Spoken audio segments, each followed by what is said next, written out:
Alléluia. Alléluia. Est-ce qu'il y a la joie? Est-ce qu'on peut acclamer pour ce Dieu? Est-ce que nous pouvons célébrer de joie?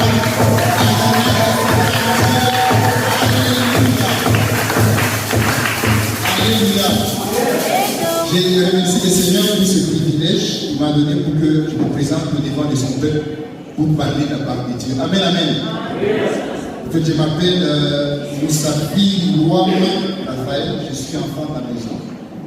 Et aujourd'hui, le Seigneur a permis que nous puissions partager la parole de Dieu.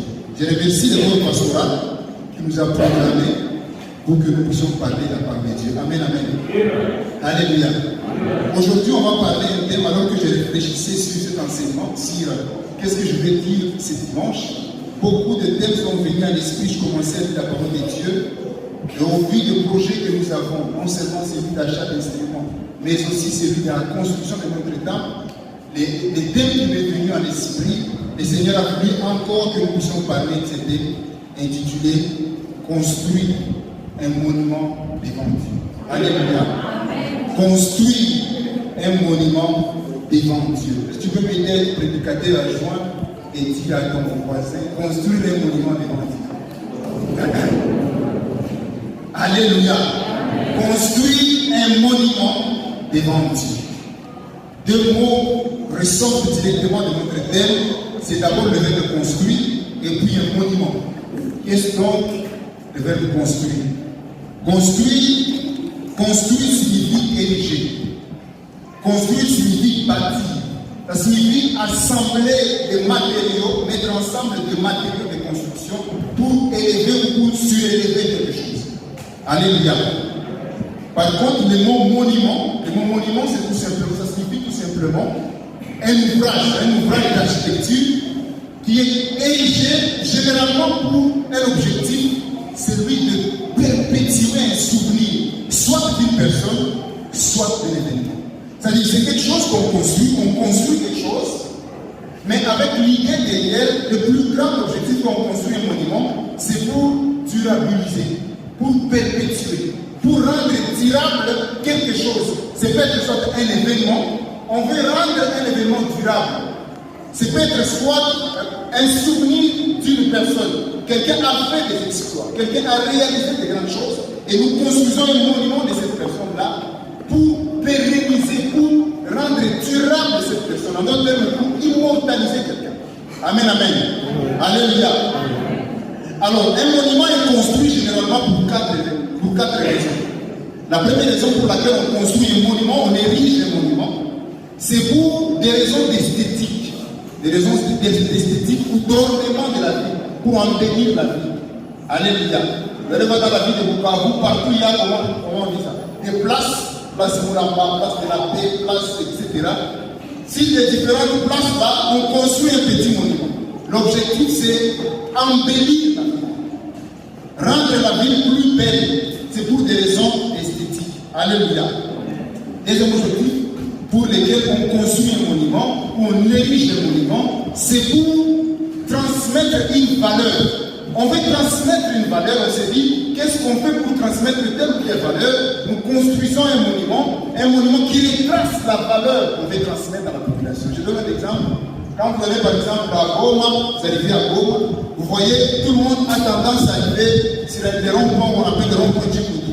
C'est-à-dire, il y a un petit monument où on a érigé quelqu'un en train de pousser le Djibouti.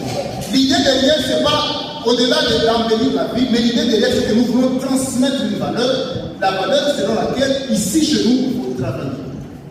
Quelqu'un est en train de bousculer, en train de pousser le Djibouti pour dire l'idée derrière, nous voulons transmettre la valeur du travail. Alléluia. On construit donc un monument pour transmettre une valeur.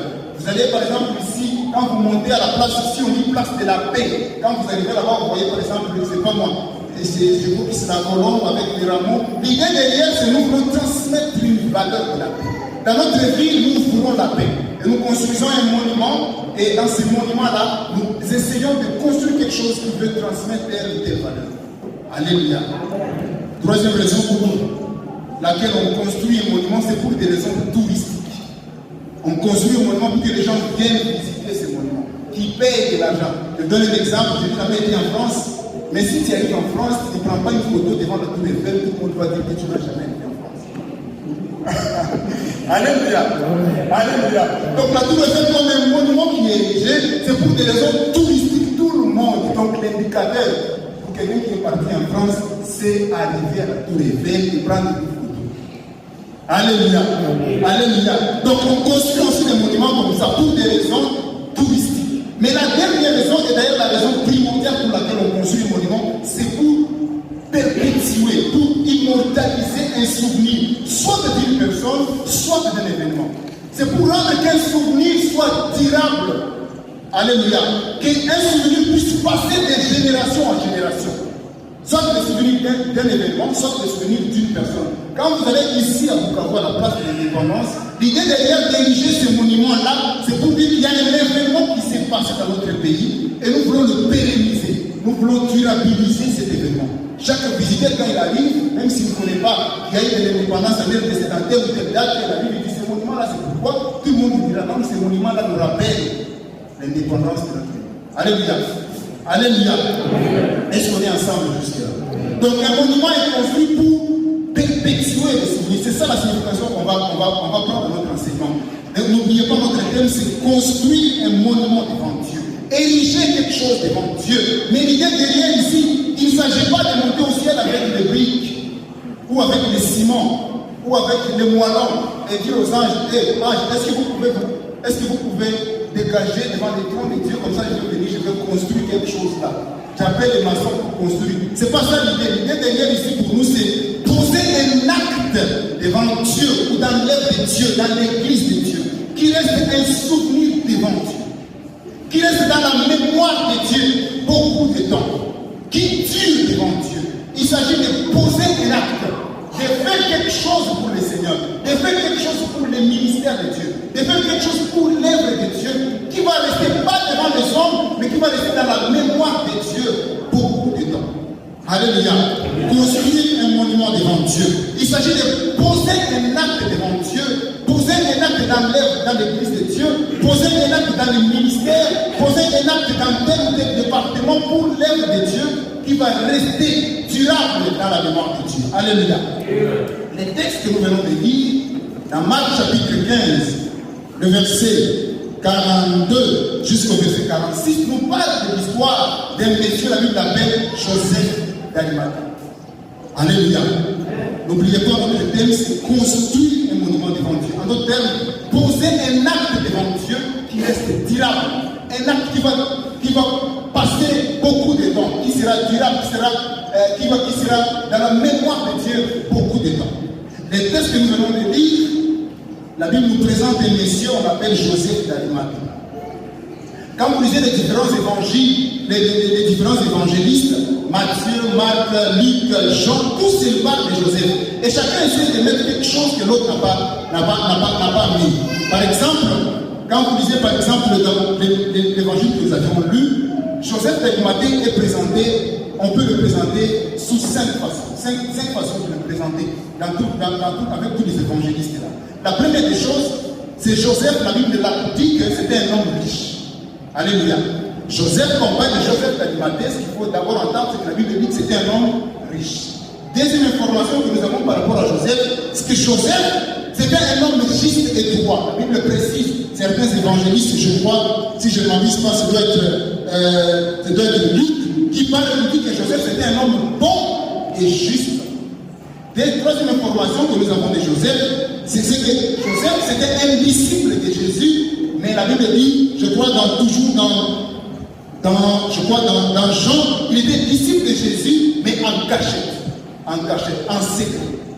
Quatrième information que nous avons de Joseph, c'est que Joseph, c'était un membre qu'on appelle un membre du Sanhédrin. Il faisait partie de ce qu'on appelle les Sanhédrins.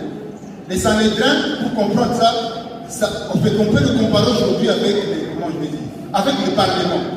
C'est-à-dire que les Sanhédrins, c'était un groupe de sages juifs qui étaient experts en loi juive. C'était une équipe constituée, quand j'ai dit qu'on essayé de chercher, de 75 salles, 71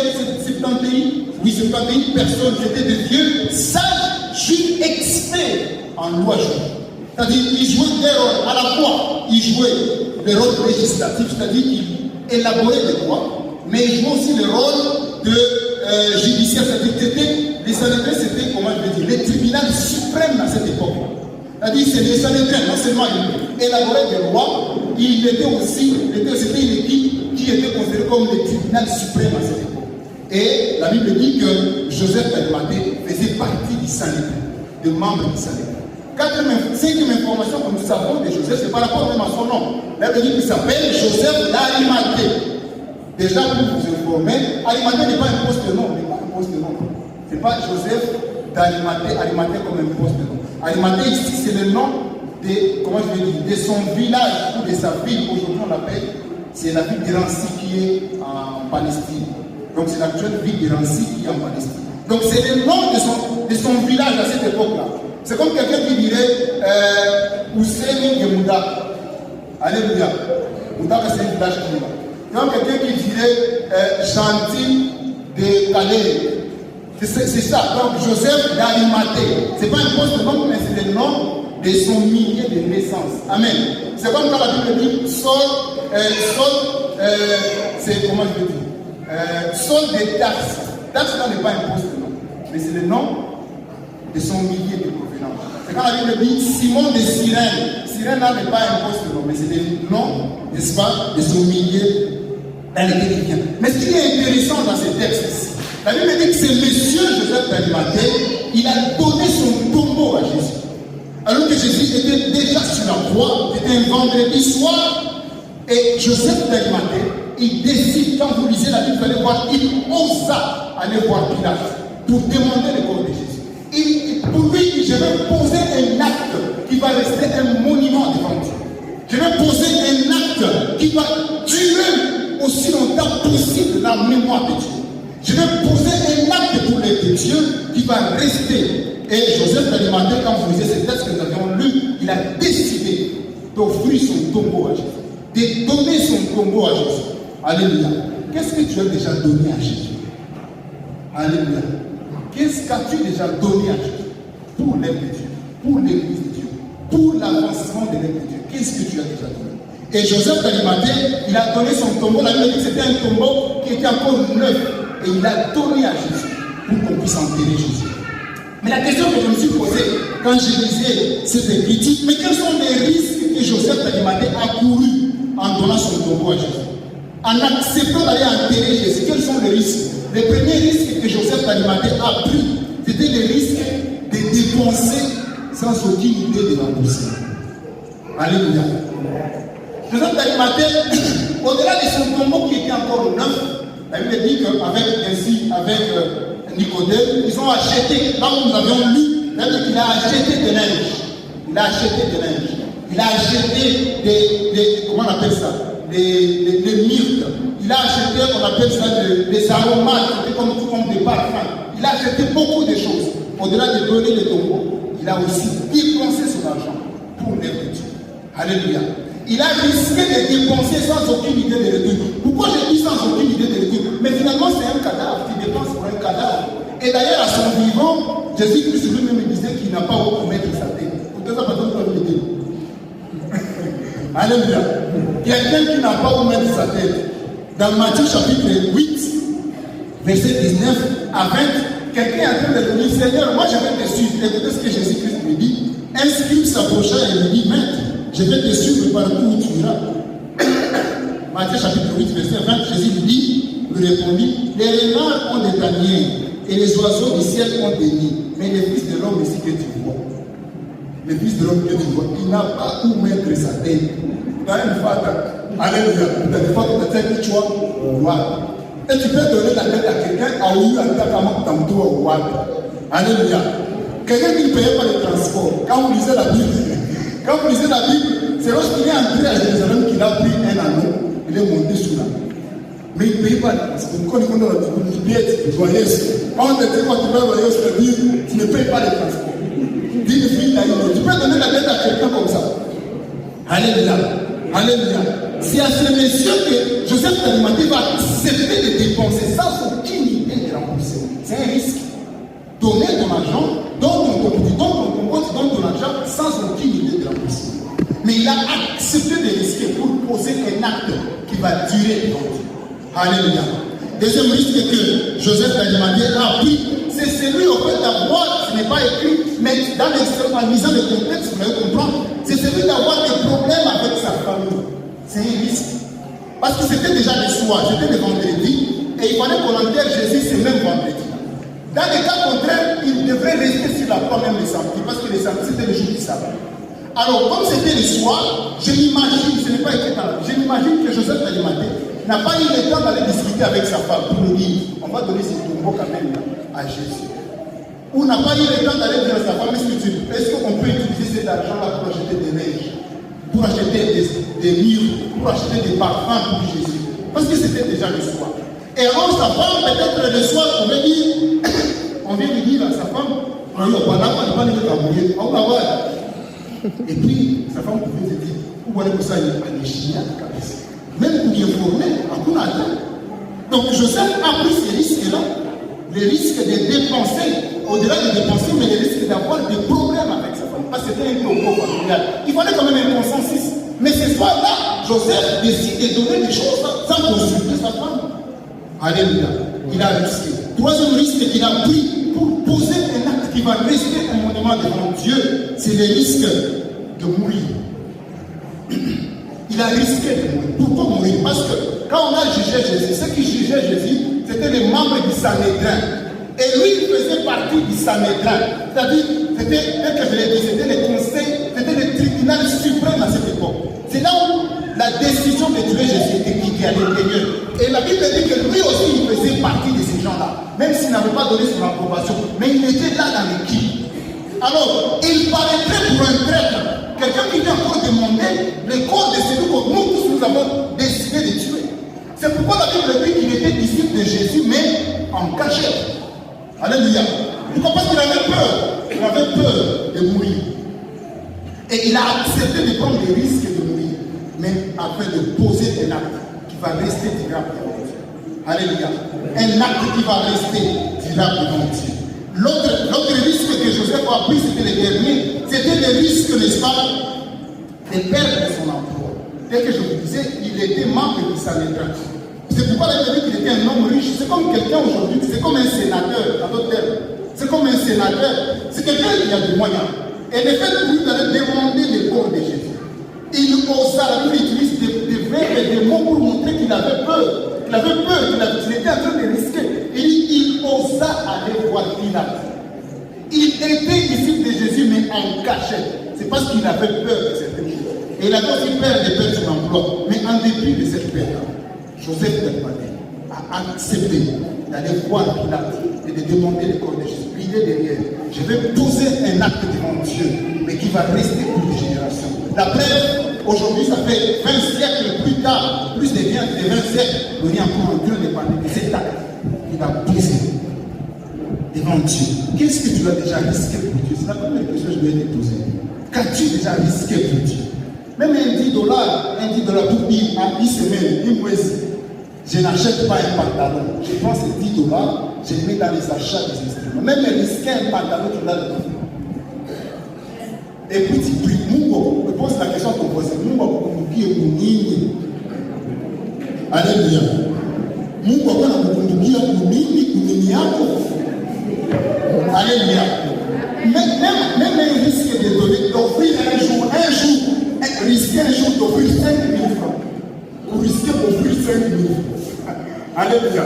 Il m'a 200 francs. Il m'a, pour la fin, de me changer. On a oublié ma salade, on a offert là, parce qu'on a pas 200, on a pas 200. Alléluia. Qu'est-ce que tu as déjà risqué pour Dieu?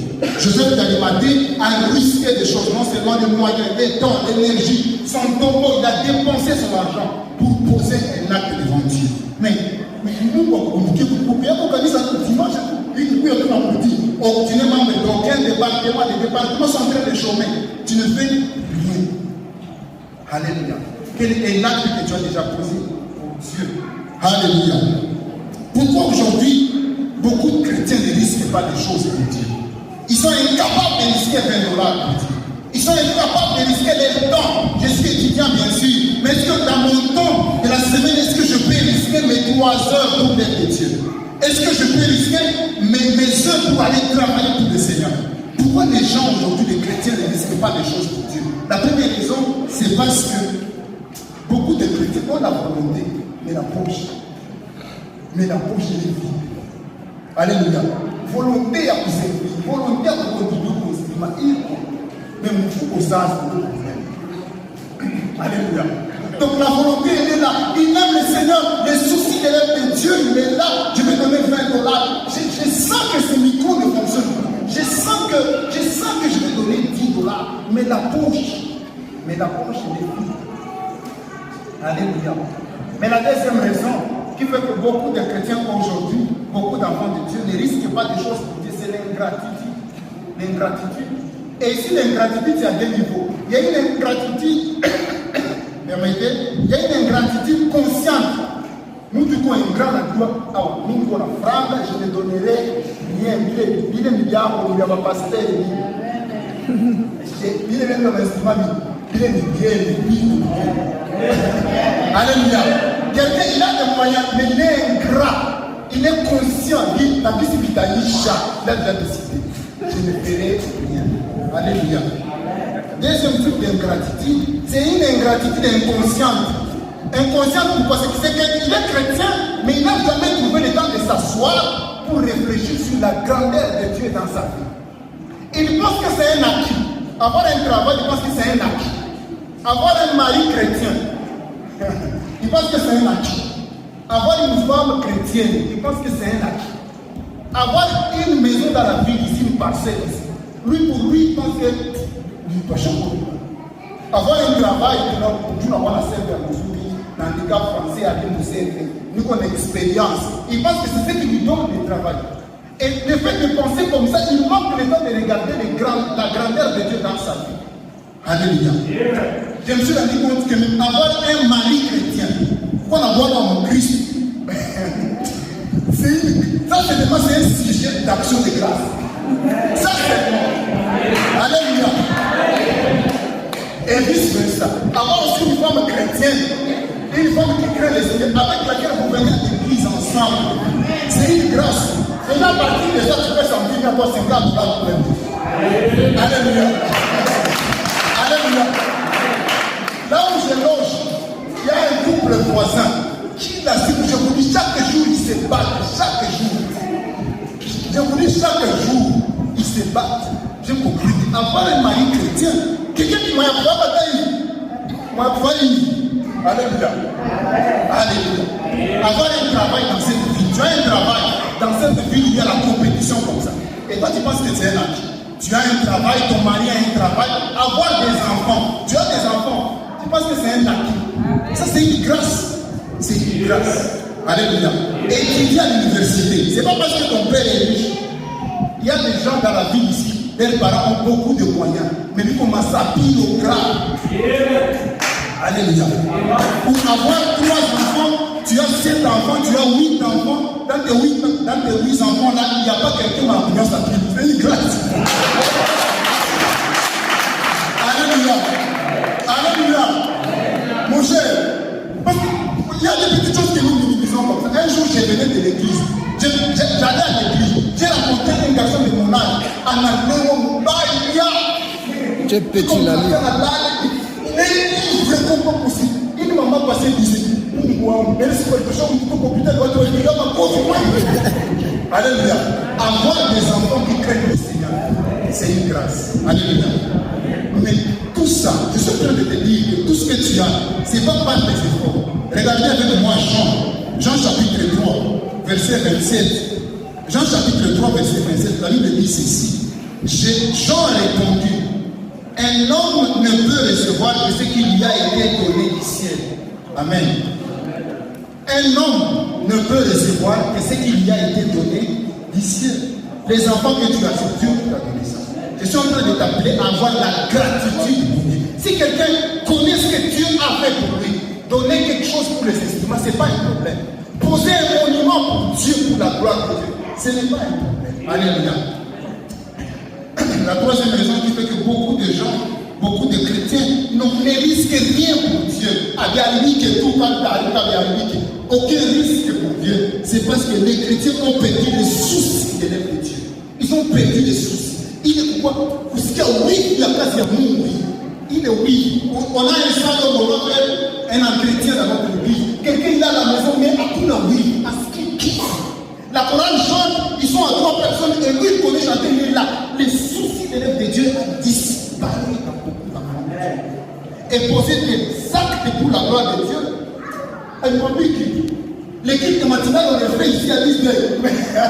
Elle disait à la caméra 19h. Même pas 8h. Les autres sont en train de prier. Les soucis de l'œuvre de Dieu, il n'y a pas. Les soucis de l'œuvre de Dieu. Beaucoup d'enfants de Dieu. Ils sont perdus ici. Alléluia.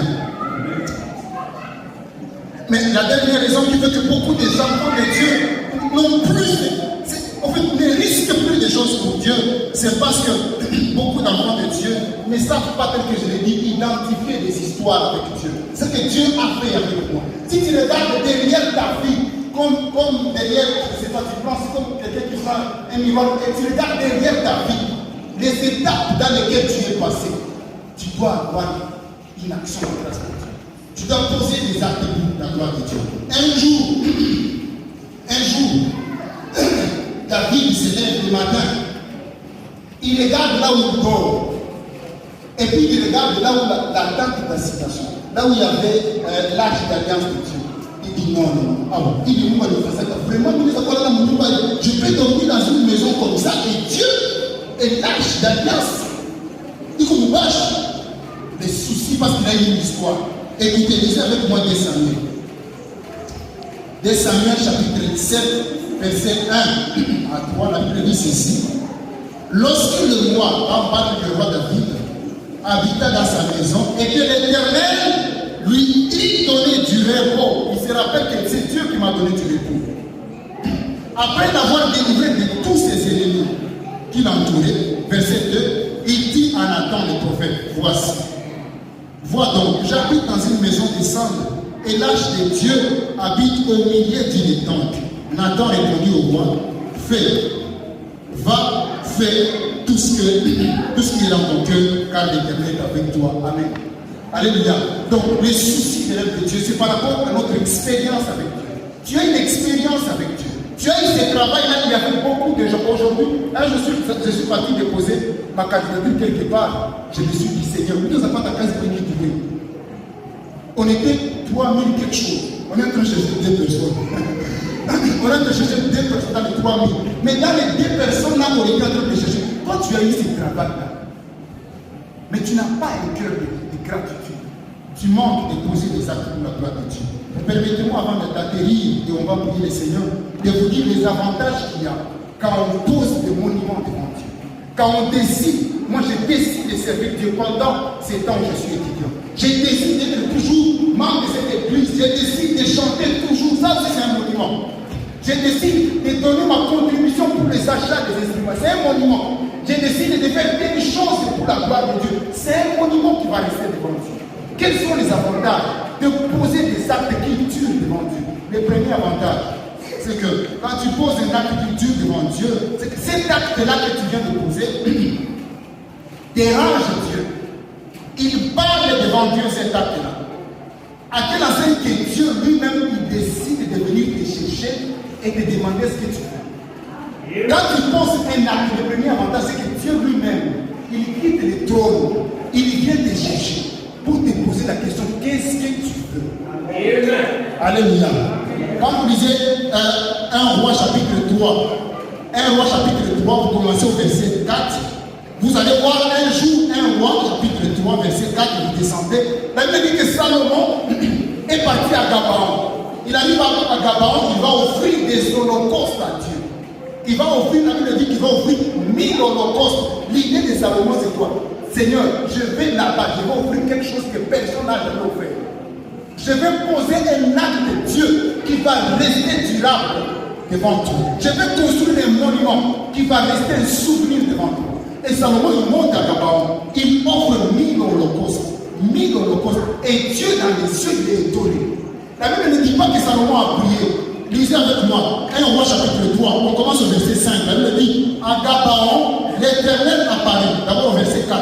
Le roi s'est rendu à Gabaon pour y sacrifier, car c'était le principal des hauts lieux. Salomon offrit 1000 holocaustes sur l'autel. Verset 5. À Gabaon, l'Éternel apparut en songe à Salomon pendant la nuit et Dieu lui dit, demande ce que tu veux. Cette fois-ci, Salomon n'a pas prié, il n'a pas demandé des choses à Dieu. Il a posé seulement un acte. Et l'acte qu'il a posé a poussé à Dieu de quitter le trône. Le soir, Dieu vient te chercher. Ma prière est que Dieu vienne te chercher. Alléluia. Que Dieu vienne te chercher cette année. Alléluia. Dieu quitte le trône, il vient chercher Salomon dans les songes. Il lui demande, Seigneur, c'est nous qui devons demander. Mais c'est Dieu qui dit à Salomon, cette fois-ci, demande des choses. Alléluia. Quand il pose un acte qui reste un monument devant Dieu, Dieu décide de quitter le trône. Il vient te chercher. Il te demande ce que tu fais. Quel privilège est Dieu, les créateurs viennent te chercher pour te demander, tu as besoin de quoi. Alléluia. Et moi, on a venir, vous voyez certaines personnes, on a nous pédalé à ça. Il a un travail. Après ce travail, il donne un autre travail. Il en a 2 déjà. Il a des enfants. Il a une parcelle. Il a, je ne sais pas moi, il est en bonne santé. Ses enfants sont. Vous regardez quelqu'un pour en ce moment où nous pédalez ou nous allons faire. Le secret, c'est ça. Et quand vous le voyez en train de servir, toujours en train de chanter, toujours en train de servir, vous ne comprenez pas.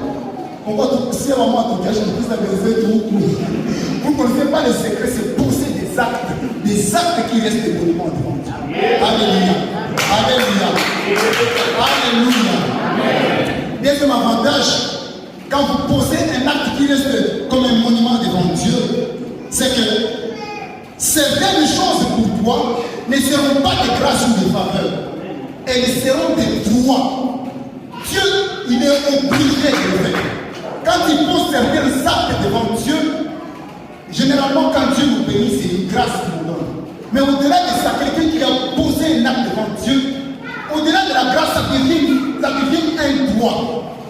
Dieu est obligé de le faire. Regardez avec moi dans Luc chapitre 7. Le verset 4. Il y avait un monsieur là, il dit que c'était un centenier romain. Il n'était pas juif, mais il avait un disciple, il avait son serviteur qui était malade. Il vient dire à Jésus, Jésus, dis seulement un mot, et mon serviteur là sera guéri. Dis seulement un mot. Les gens vont dire, aïe, tu as besoin d'aller sur Dieu, tu as besoin d'aller sur Dieu, pour m'obliger de jouer. C'est les gens qui disent ça. Lisez avec moi Luc chapitre 7, verset 4. Elle me dit, ils arrivèrent auprès de Jésus et ils lui adressaient des essences supplications en disant, il mérite. Jésus, c'est vrai ce que tu fais aux gens là, c'est la grâce. Mais pour ces messieurs ici, ce sont les gens qui viennent. Seigneur Jésus, pour ces messieurs ici, pour ces messieurs. Ah ouais, à part dire ma grâce là, pitié de lui. Il mérite. Alléluia.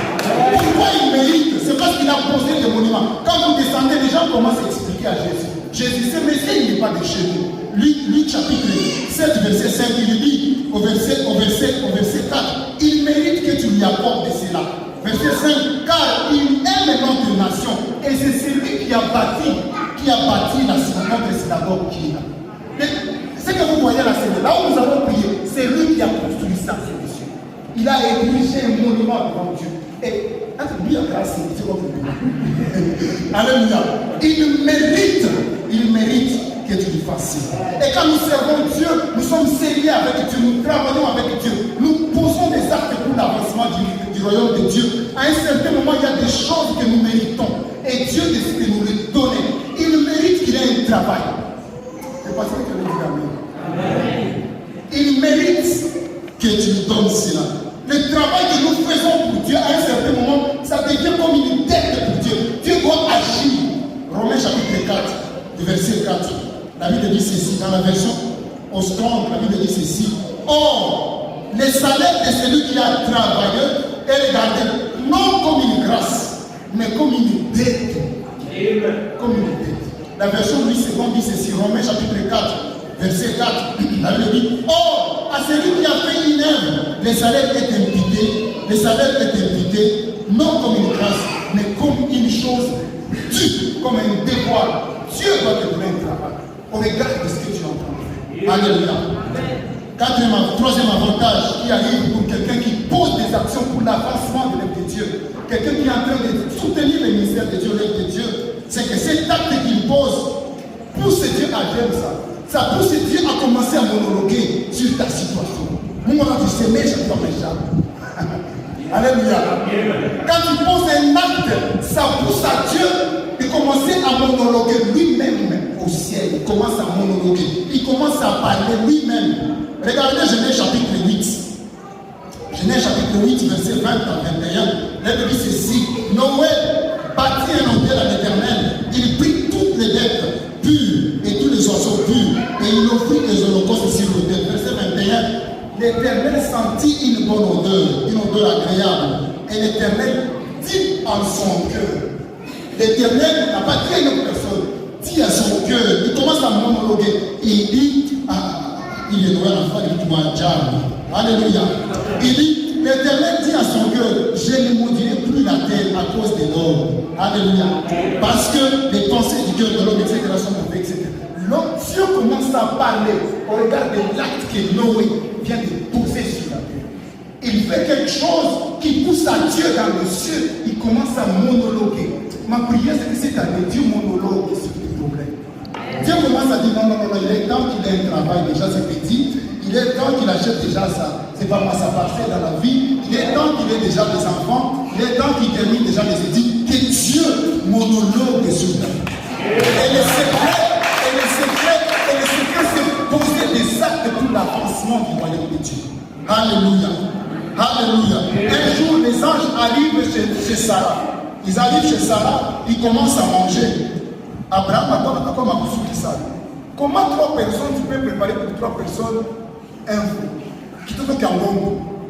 Est-ce qu'il y a une souci? Tu peux même prendre une poule, tu égorges une poule pour 3 personnes, ils vont manger.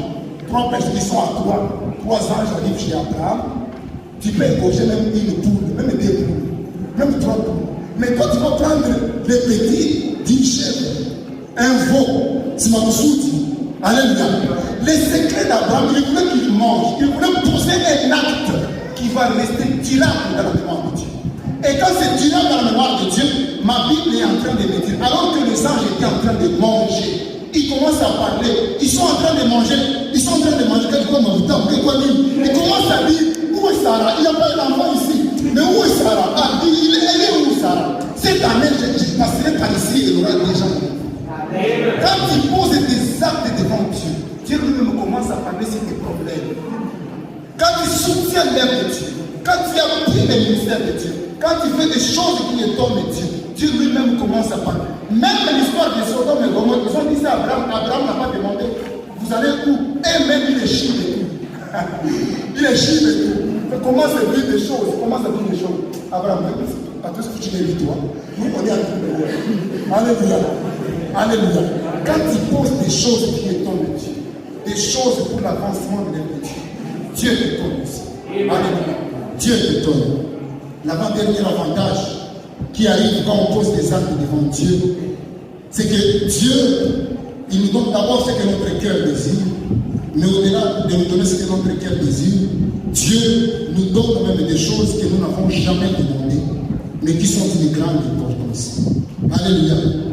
Dieu nous donne des choses que nous n'avons jamais demandées, mais qui sont d'une grande importance. Quand vous lisez les 1 roi que nous avons lu, le verset 3, chapitre 3, le verset 4, vous descendez, la Bible dit que d'abord Dieu a demandé à Salomon, après que Salomon ait offert 1000 holocaustes, il a demandé à Salomon, demande ce que tu fais.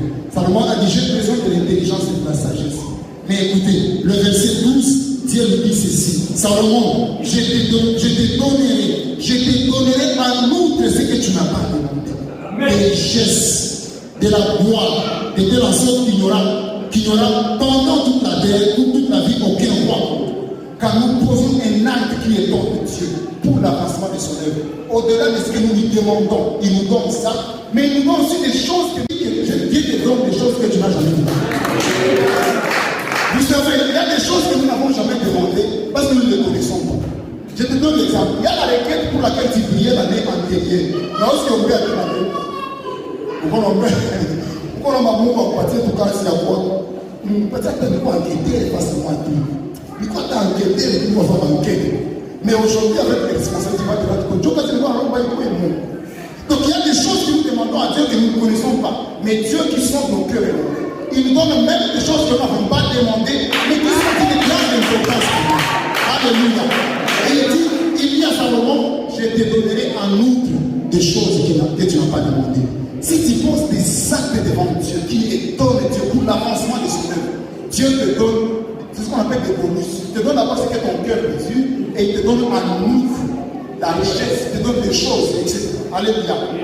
L'autre avantage qui est derrière, qui se manifeste quand quelqu'un pose un acte qui étonne Dieu, c'est que cet acte que tu poses a la capacité de changer les décisions spirituelles. Alléluia. L'acte que tu poses devant Dieu, qui étonne Dieu, qui reste un monument, qui reste un souvenir devant Dieu, cet acte lui-même a la capacité de changer les décisions spirituelles. Dans le monde spirituel, les tables du village ont déjà décidé que tu n'auras pas un travail. Ils ont décidé, ils ont décidé que tu n'auras pas un mariage. Ils ont décidé que tu ne finiras pas les études. Mais les actes que tu poses devant Dieu changent les décisions du monde spirituel des ténèbres. Alléluia. Quand vous lisez dans Actes, vous allez voir cette histoire. La Bible parle de Dorcas dans Actes chapitre 9. Cette femme, elle est déjà morte. Le monde spirituel a accepté. Le monde spirituel a décidé que Dorcas puisse mourir. Elle est déjà morte. Mais à cause des actes qu'elle avait posés, les gens refusent. Ils disent, Seigneur, cette décision va la changer. Alléluia. Là, les actes que nous posons changent les décisions spirituelles. Les actes que nous posons pour la gloire de Dieu changent les décisions spirituelles. Ça te donne même le droit d'aller dire à Dieu, Seigneur, j'en ai marre avec ce chômage. J'en ai marre avec ces problèmes ici. L'acte que tu poses devant lui, ça te donne le droit. Quand vous lisez par exemple, dans le livre de roi ou Samuel, la Bible parle d'un prophète qui était authentique, Esaïe. Il vient voir le roi Ézéchias, il dit, Ézéchias, commence à préparer les choses de ta maison parce que tu vas mourir. C'était un prophète sûr, il vient de Dieu et c'est Dieu qui lui a dit ça. Mais Ézéchias dit, Esaïe, c'est ce que tu viens de me dire ça. Oui, de tout. Facilement. Ézéchias rentre dans sa chambre, il dit à Dieu, c'est vrai, tu as planté déjà que je meurs, mais souviens-toi, et c'est que je refuse de mourir. Après, dis à ton voisin, tu vas rappeler à Dieu quoi? Oui, ma Olimaki, tu ne viens pas à l'église.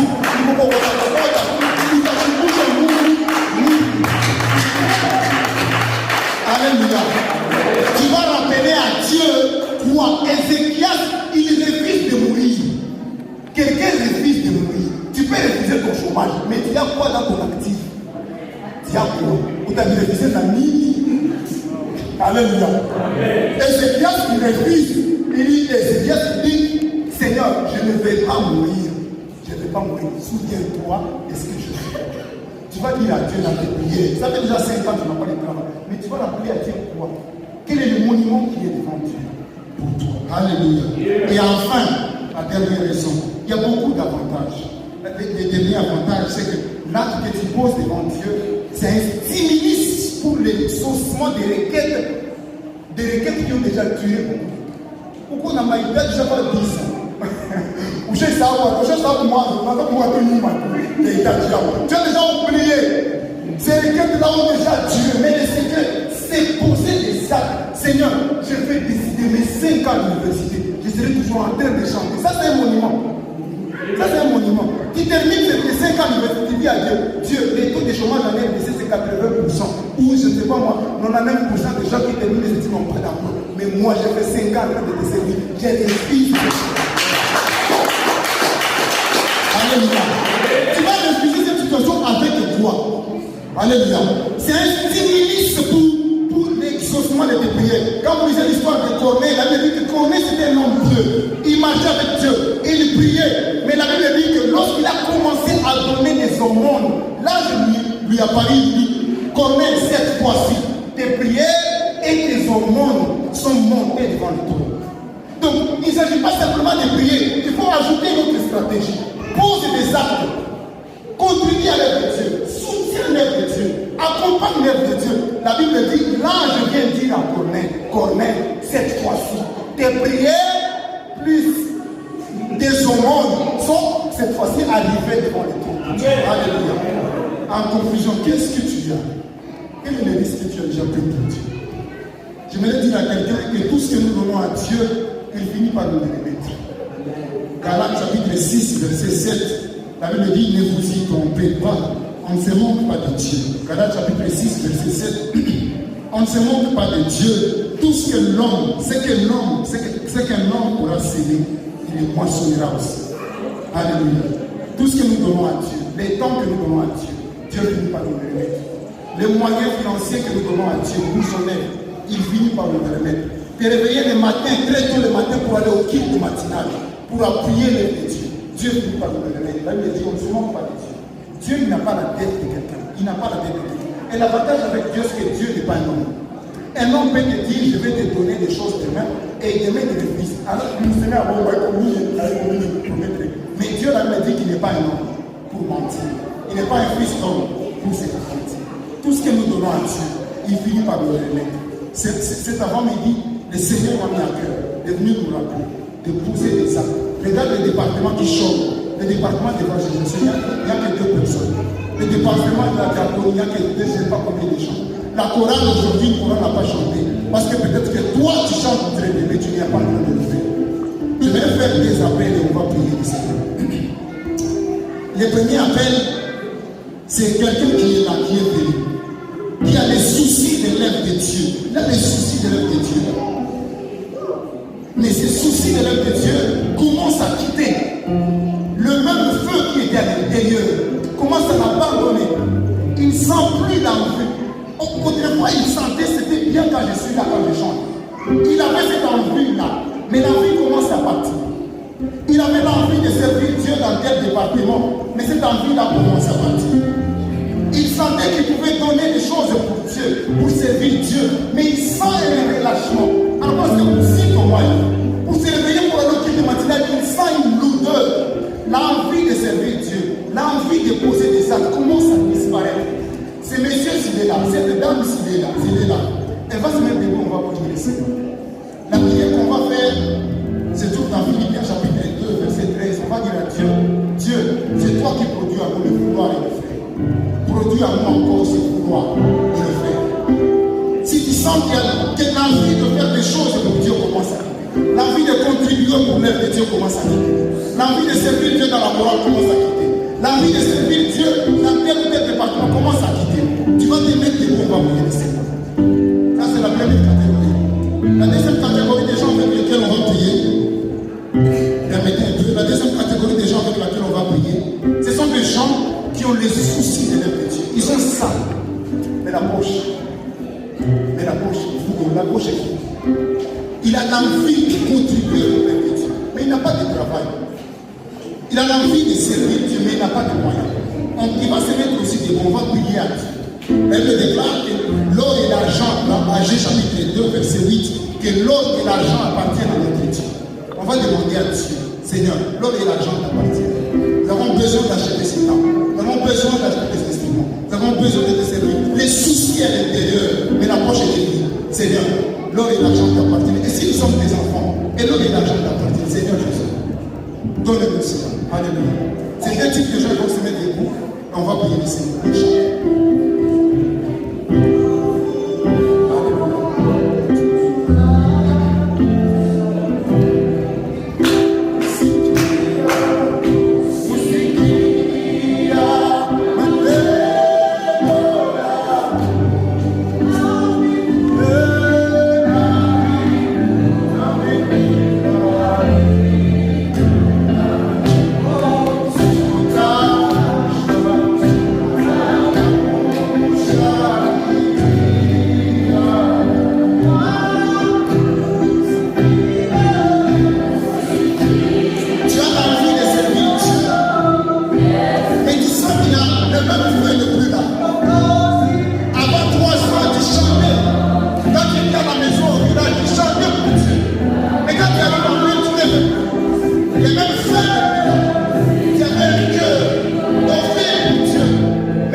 d'acheter des choses pour Dieu, d'appuyer l'œuvre de Dieu. Mais tu n'as pas les droits. Tu as le chômage pendant ce temps. La poche qui a rien. On va demander à Dieu, Seigneur Dieu, l'or et l'argent t'appartiennent. Philippiens chapitre 4, verset 6, là il dit, ne vous inquiétez de rien. Mais en toute chose, faites connaître vos besoins à Dieu par des prières.